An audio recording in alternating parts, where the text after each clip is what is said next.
Bismillahirrahmanirrahim السلام علیکم۔ اگر آپ لوگ ٹورسٹ ویزا وزٹ ویزا آپ لوگ لگوانا چاہ رہے ہیں تو آپ کا جو ہے دبئی کا ویزا لگ سکتا ہے، کوئی مسئلہ نہیں ہے۔ اور کس طرح لگے گا ٹورسٹ ویزا وزٹ ویزا، فلائٹیں بھی بند ہیں، اگر لگ جاتا ہے تو جائیں گے کیسے، وہ سب کچھ اس میں بتاؤں گا۔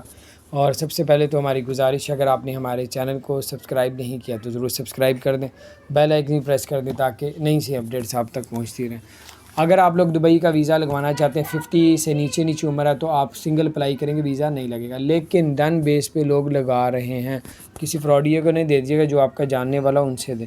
اور اگر آپ لوگوں نے ورک ویزا لینا ہے تو آؤٹ سائڈ جو ویزے تھے، ورک ویزے، وہ بند کر دیے گئے تھے، اب وہ دبئی نے اوپن کر دیے ہیں۔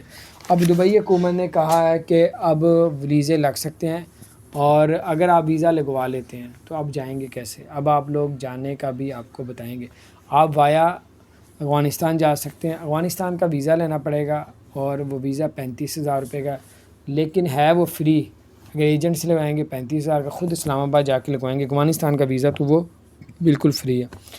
اور وایا افغانستان جا سکتے، کینیا بھی جا سکتے ہیں، وایا کینیا بھی جا سکتے ہیں، تو کینیا کا ویزا بھی ای ویزا ہے، وہ بھی 15,000 روپے کا، تو اس پہ بھی آپ لوگ ادھر سے جا سکتے ہیں۔ ڈائریکٹ پاکستان اور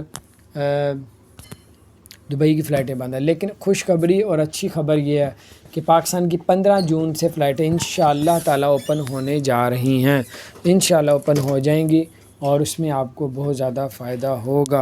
اور پھر آپ لوگ وایا سعودی عرب بھی جا سکیں گے دبئی کی، جب فلائٹیں اوپن ہو جائیں گی پاکستان کے ساتھ، کیونکہ دبئی کی پابندی سعودی عرب نے اٹھا دی ہے۔ پہلے جو افغانستان سے جا رہے تھے، کینیا سے جا رہے تھے، پھر آپ لوگ انشاءاللہ پاکستان سے دبئی کی بھی ٹکٹ لیں گے، اور دبئی سے پھر آپ لوگ 14 دن کرنٹینہ کرنا پڑے گا، وہاں سے بھی سعودی عرب جا سکیں گے۔ تو یہ بڑی زبردستی اپڈیٹس، اپنا خیال رکھیں، چینل کو سبسکرائب نہیں کیا تو سبسکرائب